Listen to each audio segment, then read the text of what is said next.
Guys, Mark again, RPM Tesla Aftermarket Accessories. Our very popular Gen 3 wireless charging pad is now being replaced with Gen 4. Gen 4 is a super soft rubber coated pad that allows adjustments, and it also allows you to charge vertically and horizontally. Let's get started and tell you all about it. Okay, inside you're going to notice that underneath the cover we have 3 diodes that show you if you're charging left side, right side, and left side, or horizontally. So there's 3 charging coils for this wireless charging pad. Also, the second thing is you're going to notice they're adjustable. So take a look down here.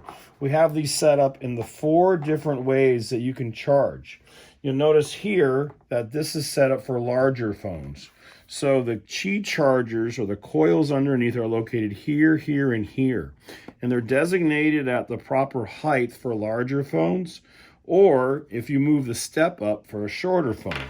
So if you notice the way this one is configured, both phones would charge properly. We have an iPhone 10 and an 11X, and you can see they're both centered right over the coil by using the small adjustable step. So we're going to show you in the car how to set it up, how to adjust it, how to move it for your taste. You may want them both raised up on the higher steps for 2 smaller phones. You may want them both on the bottom for 2 lower phones, or you may want to split them up with 1 high and 1 low. We're also giving with our Gen 4 a USB data splitter. This allows you to charge your second phone and also split the power and the data, so you can use a memory or a thumb drive to record the videos on your Tesla or to store music on. But you need a power splitter that separates the data from the power. You can't just use a splice because you won't get data transfer. So this is very important. We'll explain that more once we get in the car.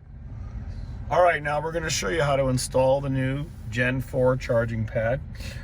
First thing you want to do is take the new splitter cable we have supplied you with and plug in your thumb drive on the right side, and then plug it right into the USB port. If you got one of our great trays, this is the full-size accessory holding tray. It fits right inside perfectly. You got everything else inside of here and lots of room. Then we're going to select the charging pad that allows for a shorter phone and a larger phone. So we're going to use this one, and we're going to explain the indicator lights and everything. So just close your flip drawer, feed the cables through. Now you should have double-sided tape inside. You want to install that so it holds securely in place. Those strips are inside your package. And then just pull the wires through. So see how the wires are loose and then they're tight, and they go all the way through, just like this. And pull them nice and snug. Now remember, the right side, I think, should go to the passenger, so into the dual splitter, and the left side should go into the single port all by itself. This is just because of the assumption that the driver will be in the car the most, so why not split it up like this? The passenger will get full power from that USB port. And now you'll notice, zooming up here, that my camera has just come back. So the camera is now recording on the thumb drive, and there's power to the cell phone wireless charging pad. And now you'll see inside that we're going to put the phones in place. So again, this is the larger phone on the left. The blue indicator light comes on, it's fully charged. On the right, the shorter phone, we have the blue indicator light, and we have the Tesla app on this one. And so now both phones are charging at full power. We're going to do a little insert here to show you the amperage, so everyone will know with a 5 volts what you're getting. But again, fits perfect, even with our carbon fiber covers on. And the camera is recording up here. And that's it. Enjoy. And again, the shelf heights really concentrate the location with the wireless charging location on the phone's appropriate location. We have a volt and amperage meter plugged into the USB port, and then this is of course spliced into the charging pad. So everyone knows the USB ports have 5 volts of continuous power. What varies is the amperage, and the amperage of course varies because the car is controlled by e-fuses. So when I put down an iPhone on this side, our blue light comes on, and you can see it's drawing anywhere from half of a amp up to 1.5. It depends on the phone, it depends on how much power it's needed, but again, you're getting anywhere from 0.5 to 1.5 amperage at 5 volts. And now we're going to check it on the other side, showing this location. So we're going to switch this, plug it back in, and again we want to demonstrate the charging rate difference by having the phone plugged in at different heights over the Qi charger.